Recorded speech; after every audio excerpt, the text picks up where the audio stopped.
while to be able to get to a place of, this is who I am, I own it. And actually, I own it in a way that allows you to see it as an asset to you, whether it's the organization I'm working with or working for, or any type of project that I'm working on.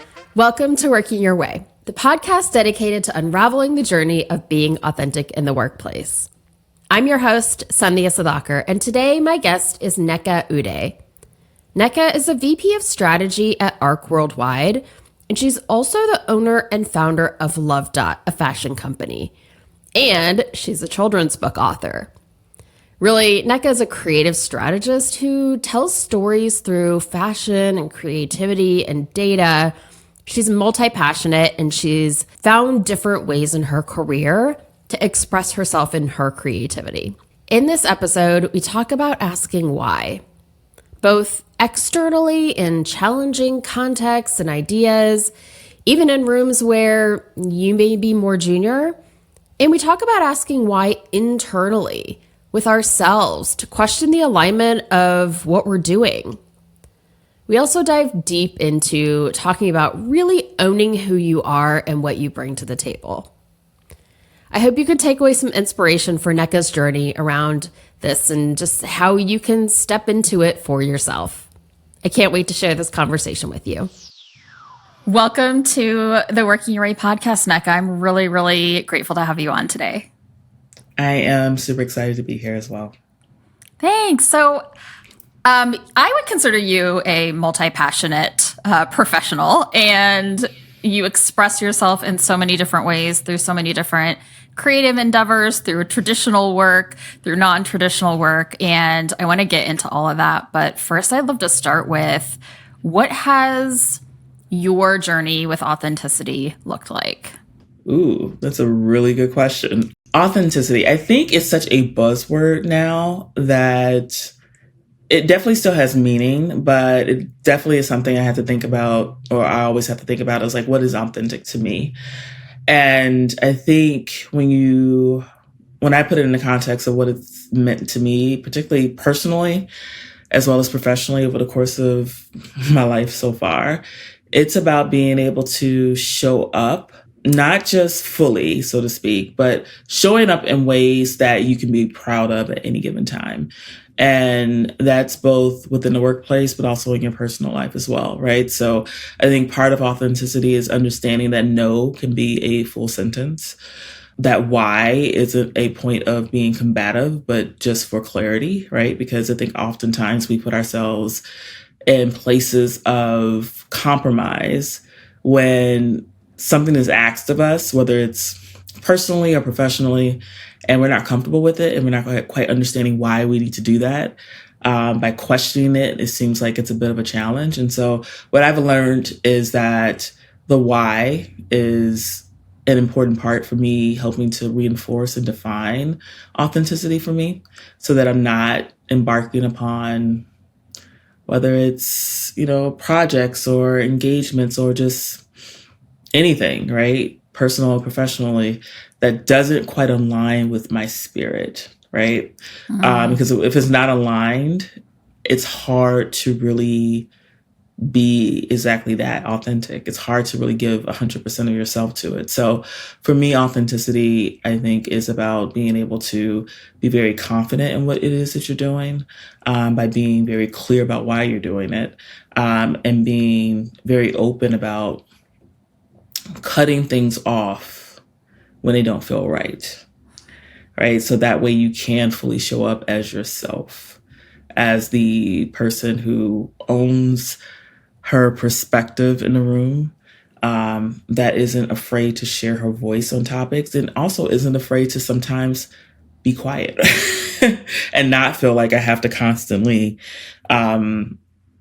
share or give a perspective in the room, just to be able to check the box to say I was here, right? That's also a part of authenticity for me as well. So that's how I would define it for myself. And it kind of blurs the line between my personal and professional, because I really think it's hard to separate the two out completely. Yeah, So. I I love the idea that like why is not a combative question. And the way that you talked about it, it sounds like it's both an internal question of why am I doing this? Do I want to be doing this? Is this aligned with my values, my purpose? And an external question of give me the context as to why I need to do that work or what this step would mean in my career or those types of things. So was there a time when you didn't feel as comfortable asking that external why? I feel like a lot of the journey that I've been on, professionally and personally, has really kind of collided in the last couple of years of me just being a little bit more firm in who I am and how I see myself and how I want to show up to be proud of me in those moments. And so I can honestly say, like, it's not like I've been that person from the very beginning, first job out of college or even mid-career, where I was really confident about my voice or confident about asking questions, stating no, or being able to be the no but or the yes and, like the nice little phrases that we like to say are very much so conducive to our own career growth. I think part of that has been the fact that, I obviously am a Black woman who has been largely in a lot of white corporate spaces.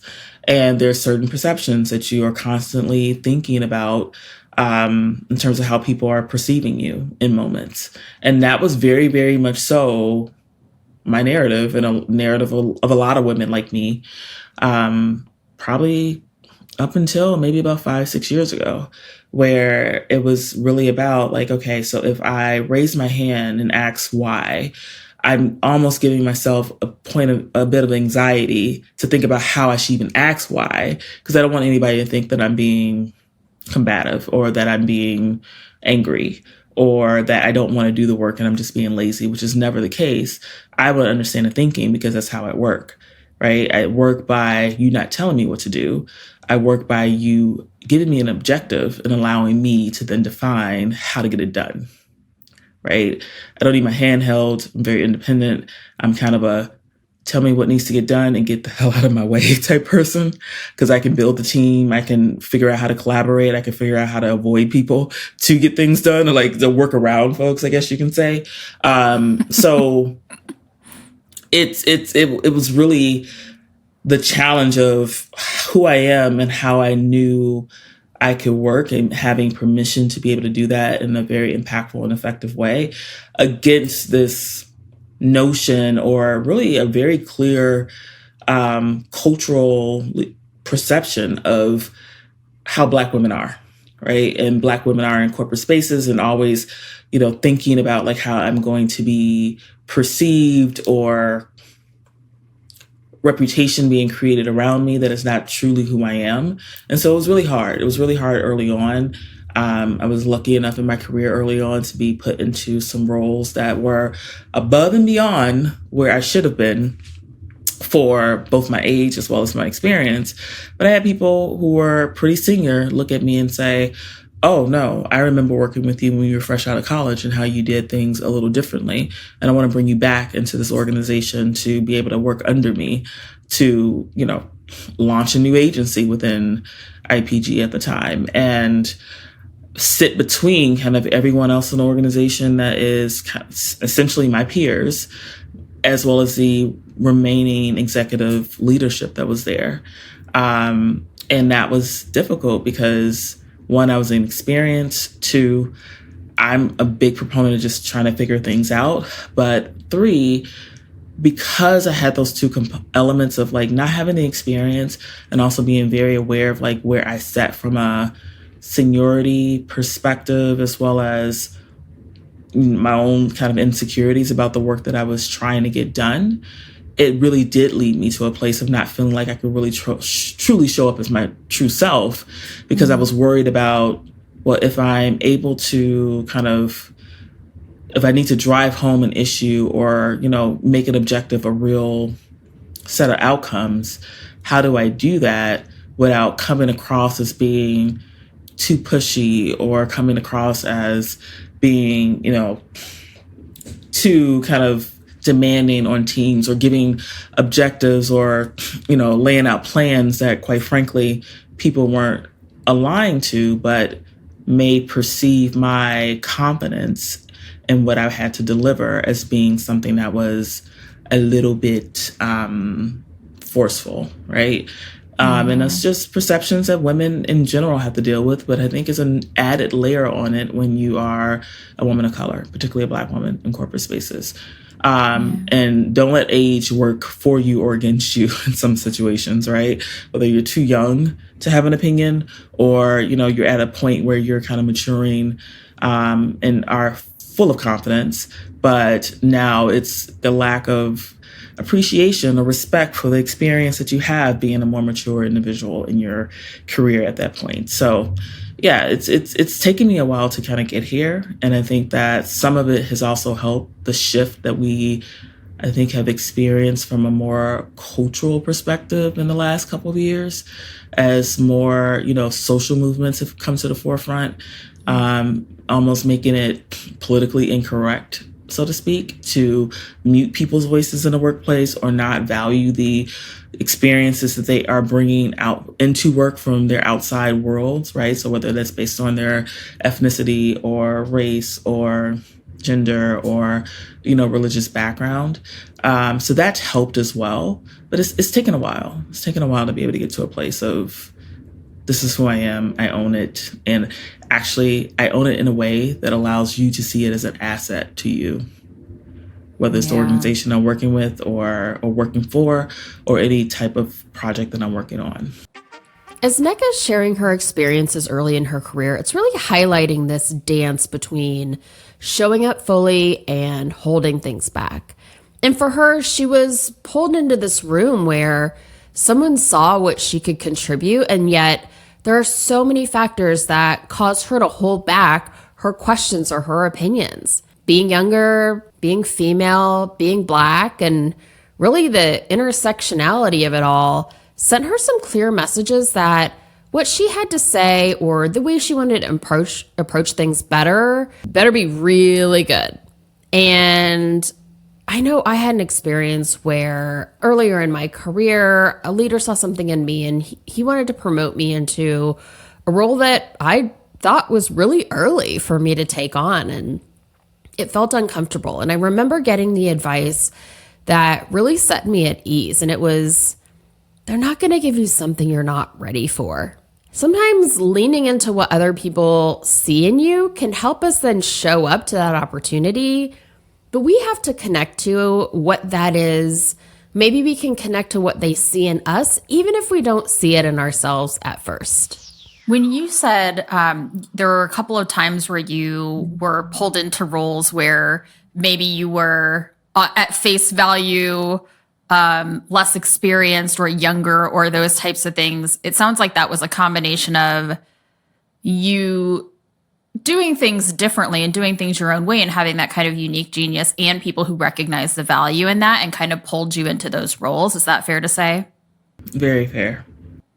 And then this kind of what you described is what I would call kind of a combination of like the mental gymnastics and the emotional labor of like constantly worrying about what is someone going to think of this thing that I say? How am I being perceived at all times? Kind of like carrying that around. Yeah. It's a lot. And I wonder for you at those moments in your career, what did that feel like for you? Or what was the impact to your well-being? It was overwhelming. So the backstory is when I first started my career in advertising, I wound up getting a job at an agency that was very niche in its focus from a media perspective. It was very focused in newsprint. So newspaper advertising, and not like the run of paper, but like those inserts that used to get stuffed into the Sunday paper. If you remember those. Love it. I remember those. Billion-dollar industry, right? Yeah. But me getting into that role, and it took me like a year out of college to be able to find a job in advertising. So I was just happy to be in the room.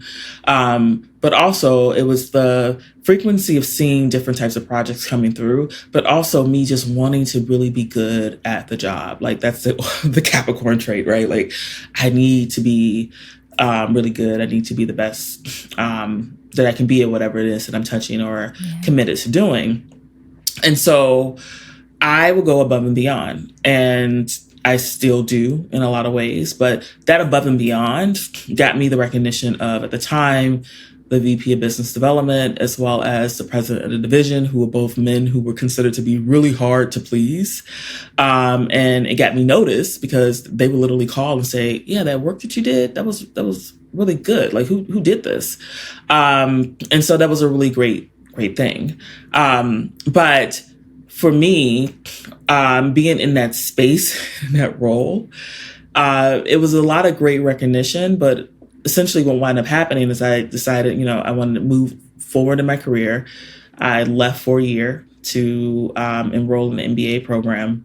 And during that year, it was a big pivot that happened in the agency. And from that core agency, it was like a spinoff or a boutique agency that was being born. And the person who was the head of business development was now the CEO. And he reached back and was like, I need really good people. And pulled me back to say, come back and work for us. And I had no idea what it was that I was doing. It was a completely different offering. It was kind of akin to what we see now from a digital hyper-targeted media type of programmatic offering, but across a lot of different media channels and touch points.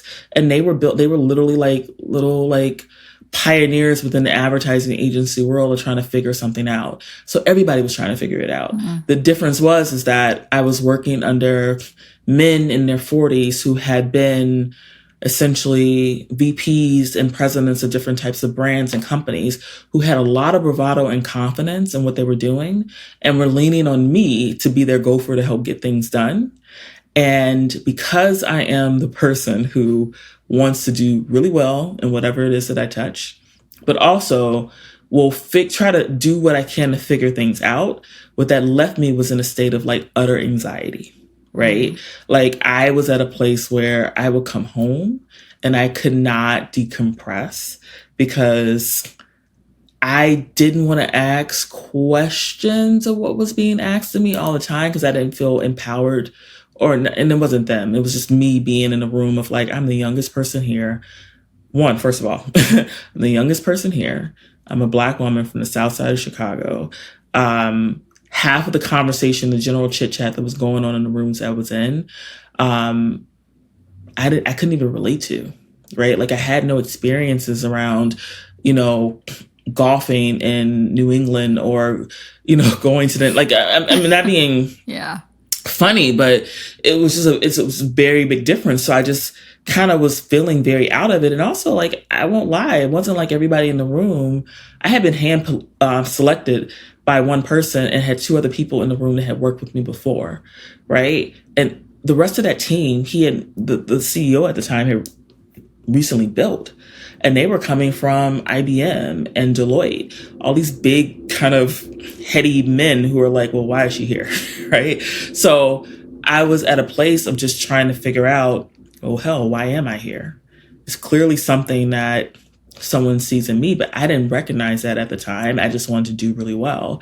And I wanted to do well enough to show that I can do the job, but I didn't feel empowered to ask the questions that I needed to ask because I felt like it would expose the fact that I didn't know. Not realizing at the time that everybody in the room knew I didn't know. And nobody's expecting for me to know. People were expecting for me to ask smart questions or to be able to help figure it out. And what ultimately I would do was be able to ask smart questions of I found the person in the room that I felt was the most relatable and easiest to talk to. Because there's always one, right? There's always one person in the room that everybody loves and likes and knows how to communicate with a lot of people. And I would literally go and sit in his office and have just the most mundane conversations about anything from my MBA program to whatever it was that was going on that I read in the New York Times, and then we'll sneak in a question around just to get some perspective that can guide how I could do the work, right? And so I kind of found ways around it, but it caused me so much anxiety. And when I say anxiety, like I would literally leave work and like do things like, okay, I'm going to go and watch a movie just to kind of calm myself down. And would get in the movie and I could not focus on the screen in front of me. I was running scenarios in my head about the stuff that had to get done. It didn't also help the fact that I was in my MBA program part-time. So it was like almost a beautiful combination of both being able to see the things that I was learning in class play out in real corporate life, but also an overwhelming combination too, because I just never felt like I had time. I would have moments where I would just break down, just crying for absolutely no reason. Not at work, but like in my quote unquote off time where I'm trying to balance between getting things done in my day job, but also trying to do well in school at the same time. So it was a lot. It was an awful lot. And I think that what it also did was complicate any, if I had, and I did have imposter syndrome, and I think everybody has it when you first start off in places. If I had it at a level 10, it shot up to like a level 100 in those years that I was working there, because I put too much burden on myself as if I had to know, because I didn't want to be seen as a fraud or, live up to whatever stereotype people may have in their heads. And that was a challenge for me. So yeah, it had a really big impact on me physically, emotionally. It's because I was really young and I was trying to figure it out. And every little moment felt like it was a little knock on my confidence in terms of my ability to really show up the way I wanted to. And it wasn't so much that I wasn't doing the work well.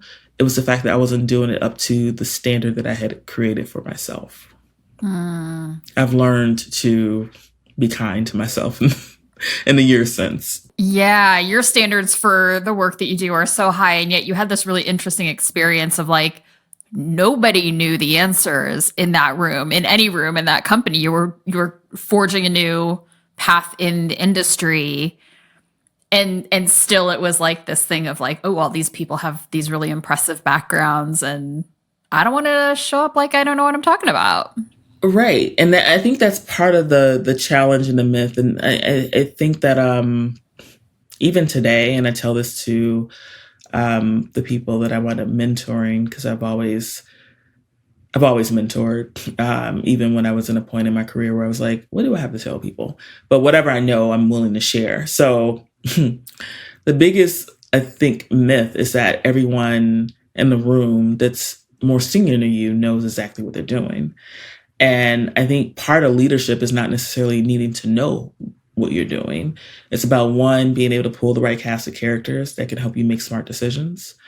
2, about listening.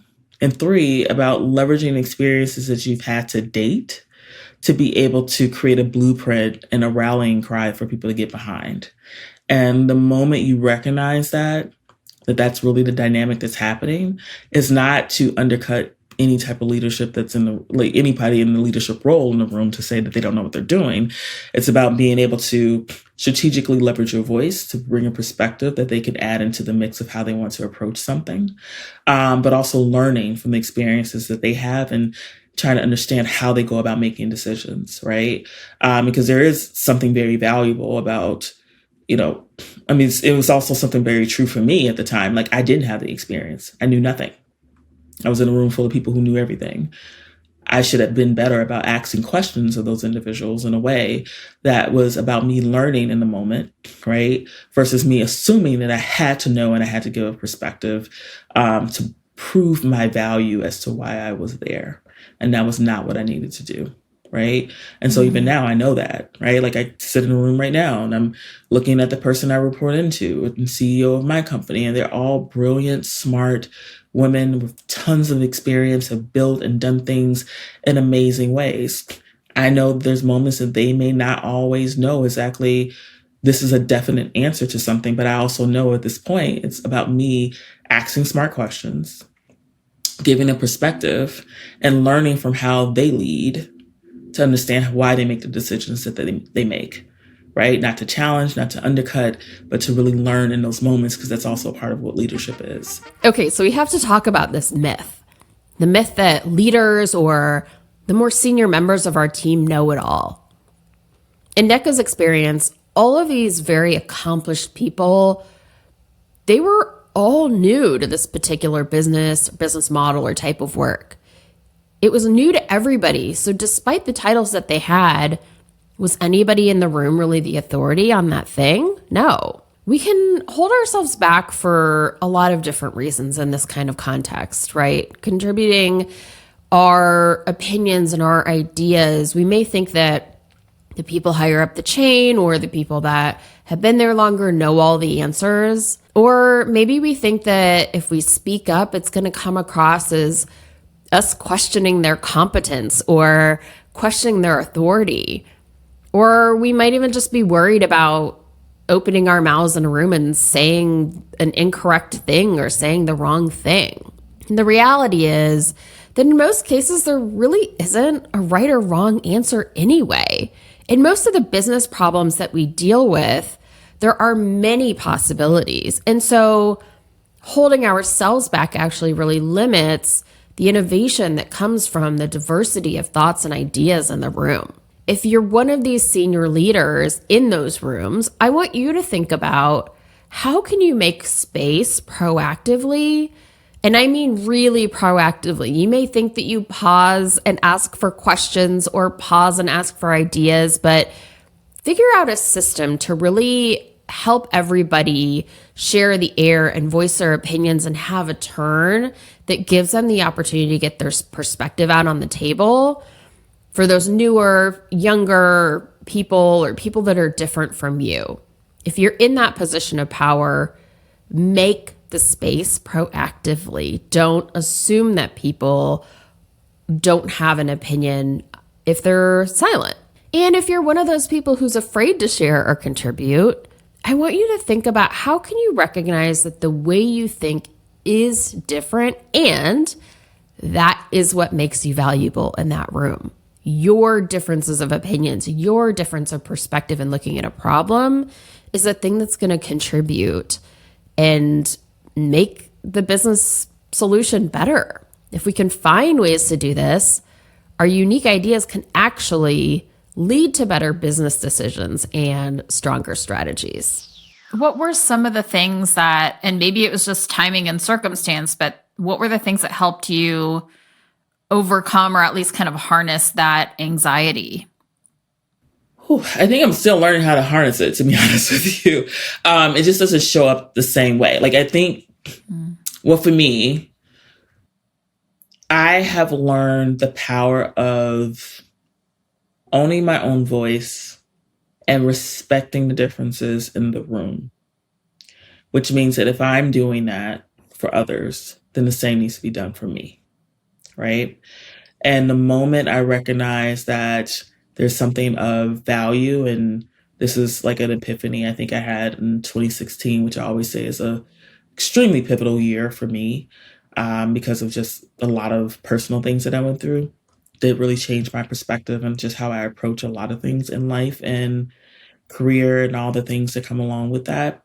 But the moment I realized that there is something that is unique about the experiences that I've had to date in my life that people can benefit from and you cannot take away from me, and they have shaped me in a very powerful way. And they also shape how my approach and what I bring to the table and the perspective that I yield in a room. And ultimately, we are marketers. We are people who are there to understand culture and consumers through a very broad lens. And what has happened a lot is the fact that, quite frankly, a lot of our broader understanding from an industry perspective of people, culture, and consumers have really been aligned through the viewpoint, a very narrow lens of people from the outside viewing in, right? Versus people who are immersed in those spaces or are able to navigate different spaces in a very authentic and humble, authentic and immersive way, right? Those voices have been muted for a long time, but they bring something really powerful to the room versus those who are just kind of looking at what's happening around them through one lens of their own experiences. And what I realized 6-7 years ago is I think, no, we need to be able to have multiple vantage points as we talk about a topic, right?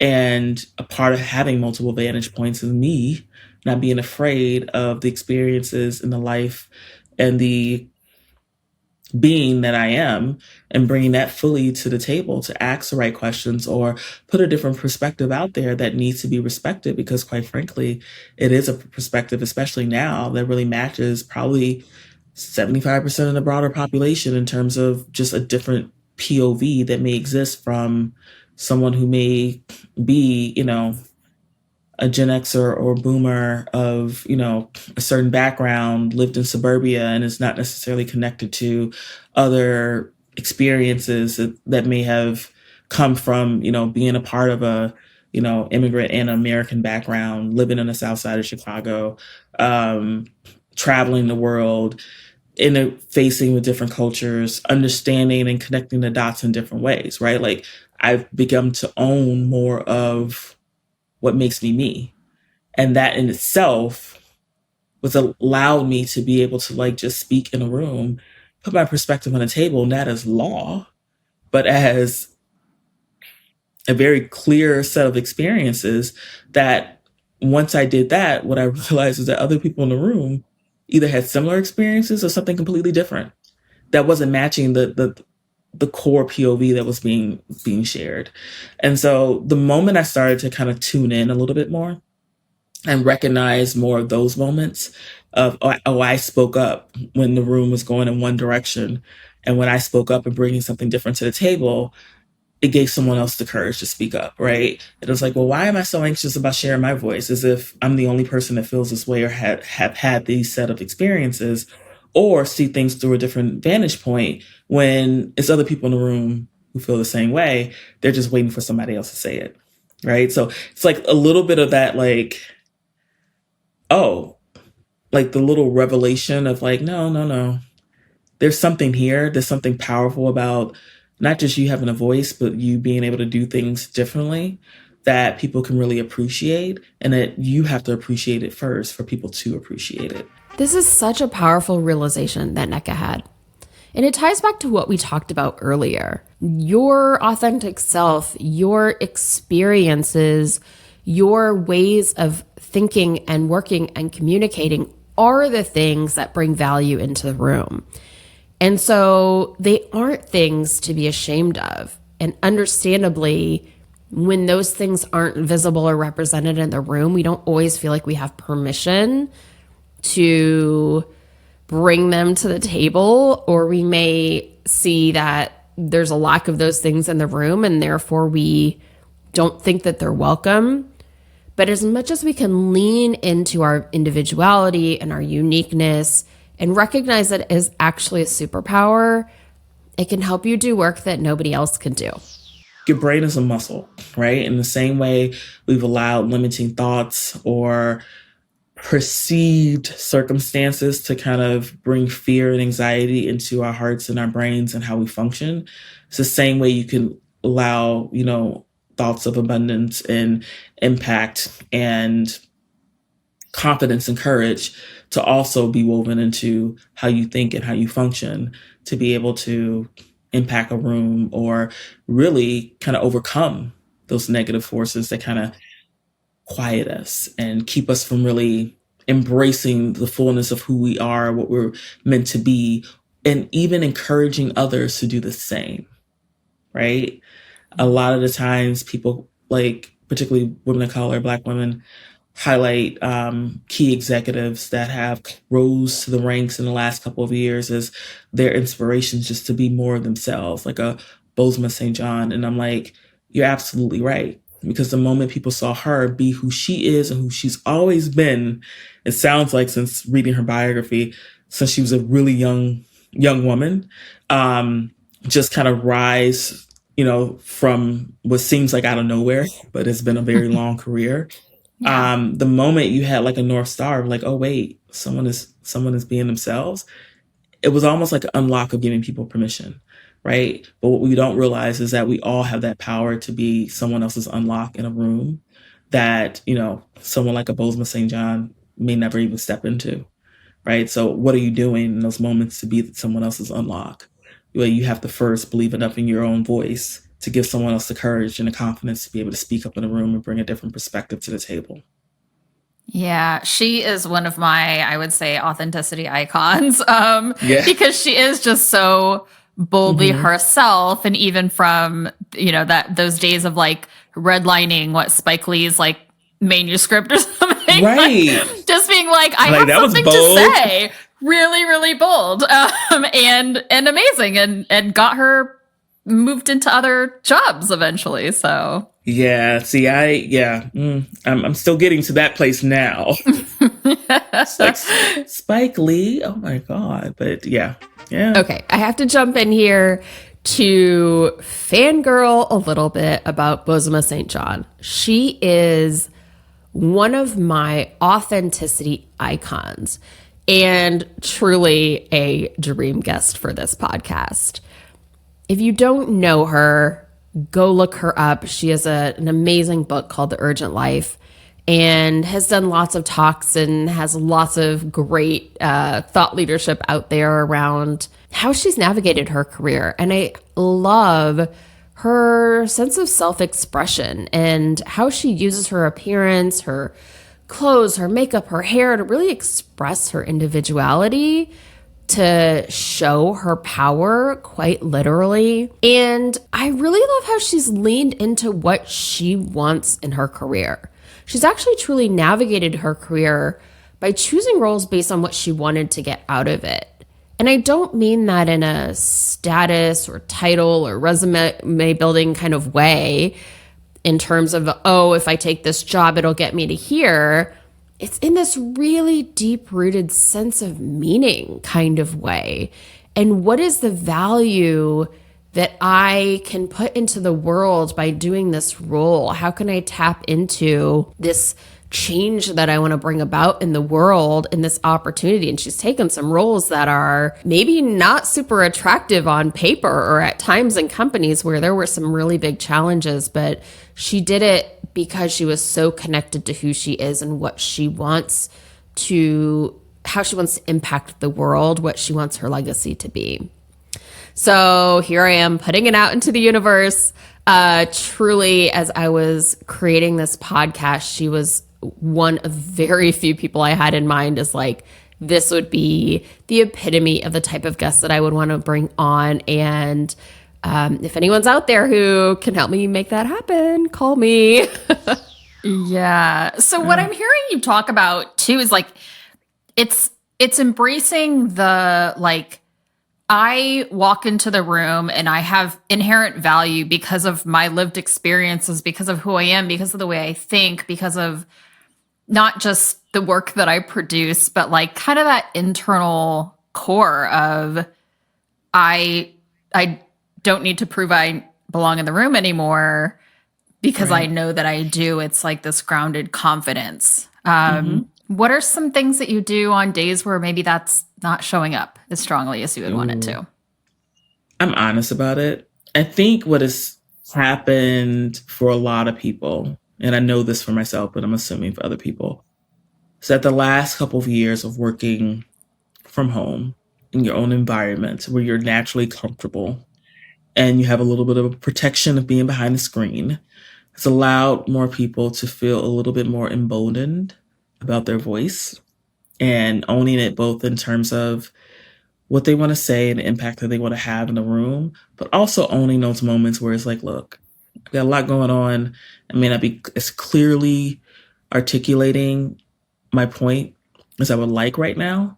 But I can totally, get at least a little bit of what I'm thinking across and follow up in the next conversation when I am a little bit more on it and being very honest and transparent about that. Right. And I think that's been the beauty of, a lot of not so great things came out of the pandemic. But one of the things for me that was at least really great was getting comfortable, even more comfortable than I think I would have been if we're still kind of in our normal pre-2020 routines of 5 days a week in office, having to switch gears all like very quickly throughout the day because you're in meetings all day about different topics, different projects, X, Y, and Z, getting out of those meetings 4 o'clock, have an hour to decompress, coming home, cooking dinner for your family, and then getting back online at night to actually do the work. That's a lot. That's an awful lot that a lot of people who are in these corporate roles were really dealing with in terms of how they had to kind of work and function. And so being able to now have a global excuse as to why you may have moments where it's like, okay, guys, like I just can't right now. We're all feeling it, and it made us all human, and it made it become a balance between like, yeah, work is not life, work is work, right? Yeah. And it became more acceptable, which I always thought this was so weird. I have never believed that if you have something going on in your personal life, that you can compartmentalize that in such a way where it never bleeds into your professional life. That has always been bullshit to me, period. Even before the pandemic. Like I remember in 2013, 2012, 2013, still super young. And my mom had been diagnosed with cancer for the first time. And, I'm on this trying to figure out career stuff. I just graduated from grad school. I was really trying to figure out where I was going to be living, just looking for jobs outside of Chicago. And then I get hit with this cancer diagnosis from my mom, and she and I were like thick as thieves. And I was like, there's no way in the world that I'm going to, put my career above you. And so it became a moment of like, okay, I got to slow things down a little bit. But I was so petrified of being able to say something at work around the fact that she was dealing with this. And that meant like me going back and forth to the hospital. Like, I'm just like, I don't want to lose my job. And what wound up happening is I'm trying to mask the fact that I have this thing going on over here that is pretty major in my life, and still get the work done, still be focused. And my boss at the time literally called me in the office. It was just like, what's going on? And I didn't say anything at first. I had my laptop open trying to walk through some stuff, and he literally closed the laptop on me. And this is what empathetic leadership looks like. I Wow. was like, what is going on?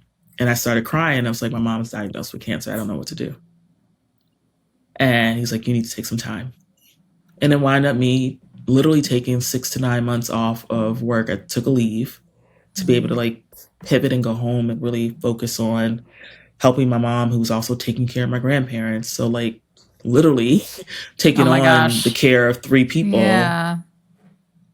at the same time. And that in itself was a wake-up call of like, there's no way in the world that if you're going through something major, and this wasn't me going through it, like I didn't have cancer, my mom had it.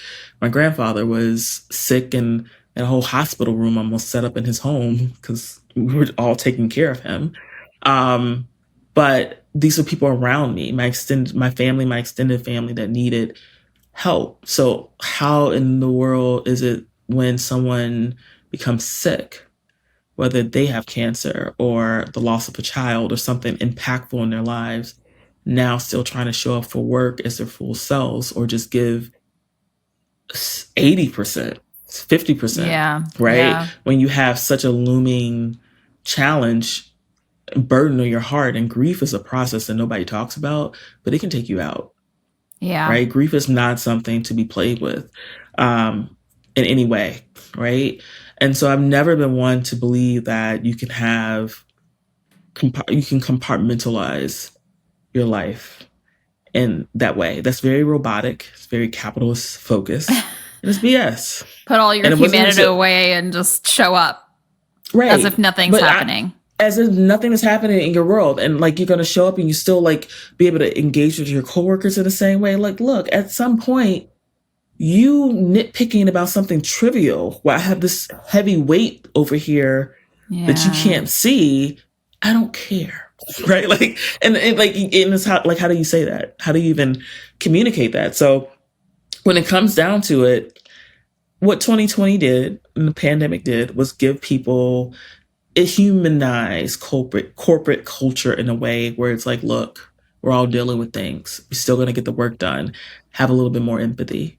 And so that's always what I believe has been needed, right? Yeah. And so this idea of being able to always have to show up and always have to be perfect and be on it. Like, no, that's inauthentic in itself. So I'm honest. Having a rough Yeah. day. This is kind of how I'm thinking about it. I can follow up tomorrow. I'm just completely honest about it. And I pick no, if you have an issue with that, check your own humanity at the door. It's not my problem. But I have to be honest about it. I think too, like this idea of I have to say the one thing in the room in this one opportunity, right? For you, it looks like giving yourself some grace, naming it, right? Being honest about it and saying like, none of this stuff is so important that I have one opportunity to give my point of view. Like I can follow up later. I can add to it. I can, whatever it is, we can have that conversation separately. Right. I think it's that pressure oftentimes we do put on ourselves in a corporate workplace.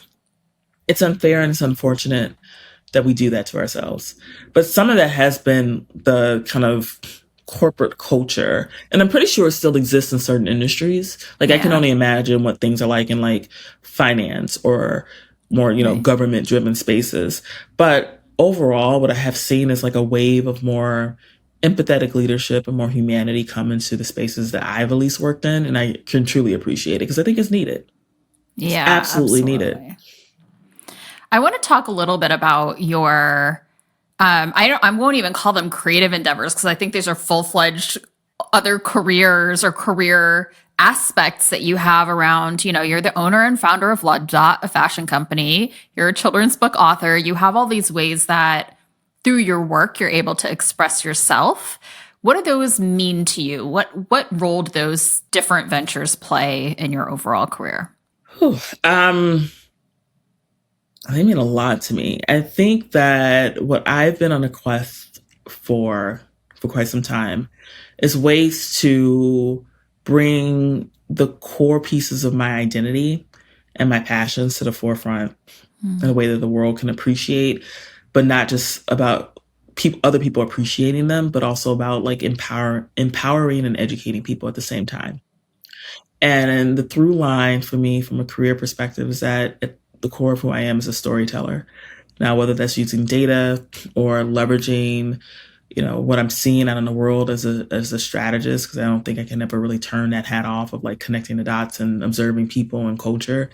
But really using that as a way of how do I solve more human perception driven challenges that may be out there. And that's at the core of what I think I'm doing and I see myself as doing with the creative endeavors that I am engaged in, because they allow me to do it in a way that's different from what I do from a more corporate kind of day job perspective for the brands that I work for. And so when I think about what I'm building with Love Dot, it is almost a pure representation of who I am as a person, right? I am a diaspora baby. My mom is from Mississippi. My father's Nigerian.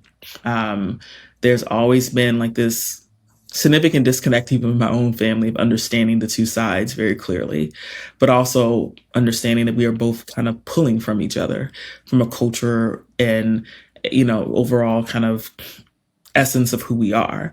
And when I look at Love Dot and the power of what I think really lies within the broader African diaspora, I don't feel like there's a need to have a lot of outside anything to be able to pull ourselves up in a powerful way.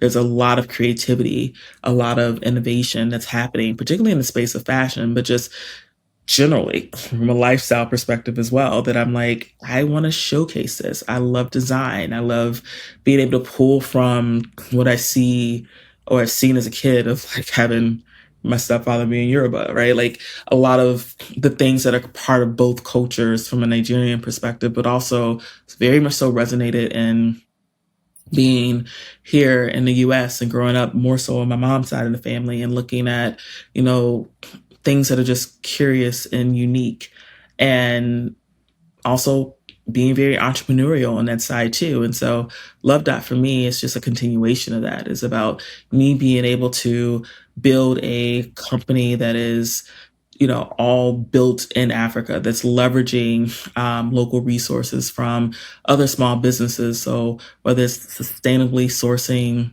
our cottons and our textiles from small businesses that's in Ghana and Togo or Benin to collaborating with other emerging designers who are really trying to figure out like, how do I actually get myself out there and leveraging my skill set to say, hey, I understand this consumer base.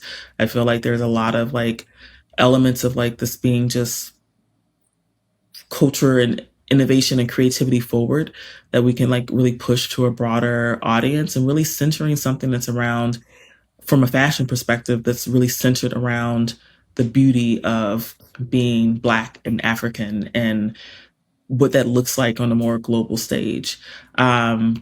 So when I think about it, it's like it's just taking everything that I'm really passionate about of being able to reframe narratives and connect the dots and connect culture in a different way, but using fashion as a way of being able to do so, and using it in a way that does it with very clear intention, right? Of I'm going to empower other small Black and African owned businesses in the process of creating my own business. I'm going to go and dive back into traditional techniques like batik making in Ghana, which is all handmade, and takes a lot of skill to understand how to do that from a leveraging, the right combination of dyes or creating the stamps and all that other components of what it goes into making that type of fabric.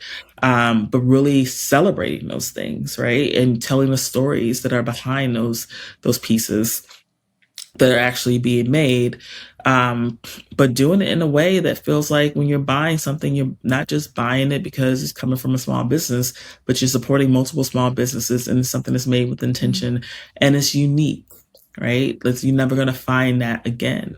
And I think there's something very beautiful about our stories. Our stories are unique and they've never been celebrated, whether it's in fashion or if it's just seeing yourself in the written word. And so when it comes to the children's book piece, it's like I'm not yet a mother is something I aspire and truly hope happens for me in my lifetime. But at the same time, I'm looking at what I do in my day job of how we don't understand the impact of seeing images of black and brown people in commercials or Black families or Hispanic or Asian families being the core, group that's either in a movie or a commercial or advert in any way. And the impact that it has when you actually do see it, right? So think about what happens when you're a young kid reading books about families or books around topics and you never see yourself represented. And for me, that was, it's just connecting the dots again. It's about being able to elevate and bring that sense of not even creativity, but just like reframing and rewriting narratives in a way that really reflects where the population is going, but also pulling from a global community to be able to make those things happen, right? And being able to really reflect how we show up in society. So I just feel like the things that I do outside of work are just a full on extension of what I'm most passionate about. And it also ties to what I kind of do full time already. But it allows me to do it in a way that's more ownable to me. It's like I see something that needs to be addressed and I want to go and create a solution to solve for it. And fortunately for me, a lot of the solutions that I tend to create or want are trying to build out are ones that are really anchored on culture, creativity, and in some ways data too, but really culture, creativity, and really connecting or elevating, how people of the African diaspora really see themselves. I'm really curious. How does, first of all, I imagine this work is lots and lots of work, but also incredibly deeply fulfilling for you to do these other things and have this expression and tell people stories and bring things to life that, I mean, you're truly creating and co-creating. And I'm curious how that impacts how you show up or how you think about your corporate career. Since you've started Love Dot, how has that changed the way you look at your corporate jobs, roles, experience? That's a good question because it's one that I'm deeply reflecting on right now and have been for the last like maybe year or so. I think the biggest shift that I've seen for myself is that I don't lack ambition in anything. I'm just not as hungry for the titles as I was before. Because I think part of the hunger for titles is this sense of like, oh, I'm getting ahead, but it's really about the title defining your value in a space. And for me, I don't think any organization can define my value in a space any longer. And I think it essentially helped me get there by being able to create my own spaces that I'm leaning into in my free time. So the title itself is not something that defines me. Now, do I still want to get ahead, and do I still give 100% to what it is I'm doing? Absolutely. What has shifted for me is that I want to be more connected to work or work related experiences on the projects that I'm working on that allow me to grow, and being very intentional about that. And a part of that growth is about leaning into the spaces that, one, I think are connected to the future, which for me is very much so data and tech related. But two, challenge me in different ways in terms of how I need to be and show up as a leader. Because there's still a lot that you learn on the corporate side when you're trying to do it for yourself from an entrepreneurial lens as well, right? Because over here you have a set of processes and tools and support that you don't have over here as an entrepreneur. You got to build it out, right? And so how do you learn from one, to pull from one to be able to influence the other? But at the same time, on my entrepreneurial side, I'm pulling for that immensely. And some of that pull is more just the spirit of who I am, being very entrepreneurial in the roles that I have from a corporate perspective. But that kind of, I can get things done. I know how to like make fast, smart decisions while also listening to people, because I have to do it over here as an entrepreneur without any kind of board of directors to help me kind of figure it out. Pulling that into these corporate environments where you now have, unfortunately, a culture of sometimes people not really wanting to take the risk of saying, like, this is how we're going to do it, because nobody wants to be wrong. I don't care about being wrong. Nobody wants to be wrong, but at the same time, it's like not wanting to be wrong could create a lot of paralysis where nothing gets done. Right. And so you put a stake in the ground. And I think I learned a lot of that from being over here creating and doing these things where I had to independently put a stake in the ground and get it done. So they pull and feed from each other. I think the critical question for me is like, which one are you going to fully want to invest in the next 5 to 6 years? Because yes, I wear multiple hats, and from the outside looking in, people think that I do it well. I know the truth. Yeah, insider information. It's really effing hard. It's effing hard. And also, I'm still trying to have a life, right? Yeah. This has been a testament of discipline for me, like, which I'm still working on. Like, how do I get disciplined enough where I can compartmentalize? And I know it's possible because I've seen women my age group, maybe a little younger, do it, right? Have the full-time corporate job while building their influencer brand and then translate it into their own, fashion or jewelry or accessories brand, right? Yeah. So I'm seeing it happen, right? So I know it's possible, but you have to be very disciplined. You have to be beyond wasting your time on trivial matters. And some of that trivial matter could be, social media. I do feel very disconnected from the world outside of my Instagram strolling, which needs to stop. It probably will soon. It's not the best way, but it's a way. Oh my God. It's a way, right? But like I've cut a lot of things out. I've been very intentional about how I spend my time. I can be more intentional, to be honest with you. But it is something that I'm trying to figure out, to be honest with you, because there's a lot of growth that I gain from being gainfully employed in an organization that values the diversity of my experiences, values what I bring to the table, to the point where are open to constantly giving me opportunities to challenge myself, right? That they benefit from, don't get me wrong, but also it allows me to challenge and bring various points of experiences that I've had over the years to the forefront to create something new and fresh and interesting for our clients. But at the same time, there is a balance of, well, you're also very passionate about the solutions and the options that you want to put out into the world. So when do the two kind of get to a place where they're just conflicting? They're not there yet. But yeah, I'm not quite sure how to fully answer that, because it is something I'm pondering, and I'm not the only one. It's a lot of us out here who are trying to do this kind of balancing act.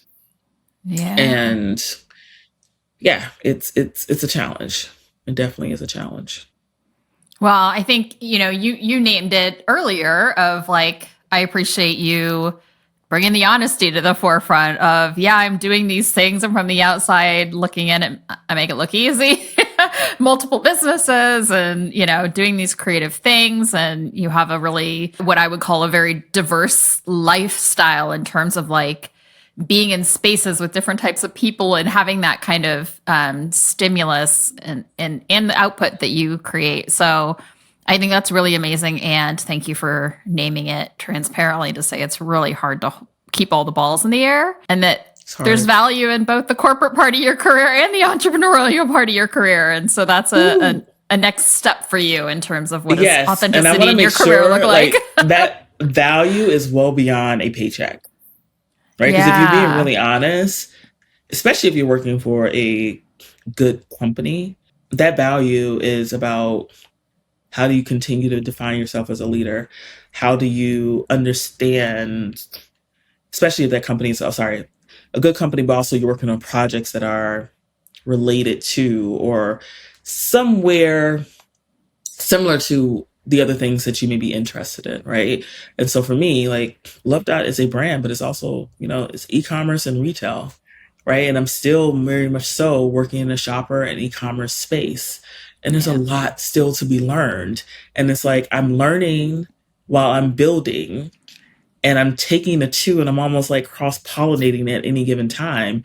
And it does get to a place of like, okay, so this is well beyond the fact that like, this is about like title and getting paid. It's about the fact that I'm learning something that is like fueling me in a lot of different ways. So it's interesting. I'm still trying to figure that one out. Yeah. On that note, that's a great note to wrap up on. To say, we're still learning and growing, and what your career means to you will be ever evolving, I hope. Yes, for sure. Amazing. Well, thank you so much for being on. We'll put the link to Love Dot in your book in the show notes so people can find those things if they're interested in exploring them further. Thank you so much for being on and sharing your story and your experience with everybody. Thank you for having me. And thank you also for creating this platform, because I would honestly say there's not enough, I would say, transparent conversations about this new work culture that we find ourselves in. Which is balancing between building someone else's thing, or as they like to say, or working a corporate job, versus actually going after your passions and trying to figure out how to turn them into something fruitful and profitable for you, right? And I think a lot of people kind of associate that with like more of a Gen Z, like, I have 5 things, right? I need something that's going to make me money, something that's going to keep me, passionate, something that's going to be a hobby. And I'm like, yeah, that's true. But at the end of the day, like, people are still like bleeding into all those worlds, and they're not compartmentalizing in that very kind of clear meme type way. And so being able to have more transparent conversations about what that looks like from those who are trying to figure it out themselves, I think creates space for people to feel as if they're less crazy. Take some of the anxiety out of their process, to know that they're not alone as they try to seek their ambition while also earn a living at the same time. So thank you. This is amazing. 1000% agree. No one has it all figured out. We're all just learning along the way, and sharing it with people is helpful. So thank you for doing that. No problem. Thank you. There were just truly so many gems in this episode. So much of what we talked about today was about recognizing the inherent value that you bring to the table just by being you. And it is truly one of my favorite things to talk about. It's why I started my business, Self at Work. Sometimes these unique things about ourselves are hard to see because we live in these minds and these bodies all day and every day. And so this is where assessments can actually kind of help us. They can give us language to describe things that we've always known and lived with, and they can give us context to help us kind of understand how we are different from others and what the uniqueness and the value in those differences really are. Assessments aren't the only way to do this. There are many ways to do this, but this is a really good one that gives us that insight and context. And I personally love the Enneagram. It's one of my favorite tools. It's been most instrumental in my own growth. It's the one that I use with clients primarily that helps them gather a lot of insight about themselves and again, build that language. And I just want to caveat that to say, Enneagram is not a test. It's not an online quiz that you go and take and you get an answer. It's truly a self-exploration. There are many reasons why the tests are quite inaccurate, but I will say that it is incredibly valuable if you're willing to invest the time to find your type, self-identify into it, not let a test tell you what you are. So I will link a couple of resources to get you started in the show notes. And another one that I really love is Clifton Strengths. I actually really love this one because it gives us a 5 to 10 of our top strengths that we can really dig into and name and start to explore and think about examples of when we've used those things. So those are just 2 that I really love. Again, I'll link some resources in the show notes for everybody. As you explore these, I also want you to reflect on how your identity, your upbringing, your unique way of thinking or communicating brings something new, different, and important into the room. We're all a mosaic of nature and nurture, our experiences and our way of being. And I want you to spend some time, maybe make a list of all the things that make you who you are, and then consider how those things can also make you even more amazing in your own career.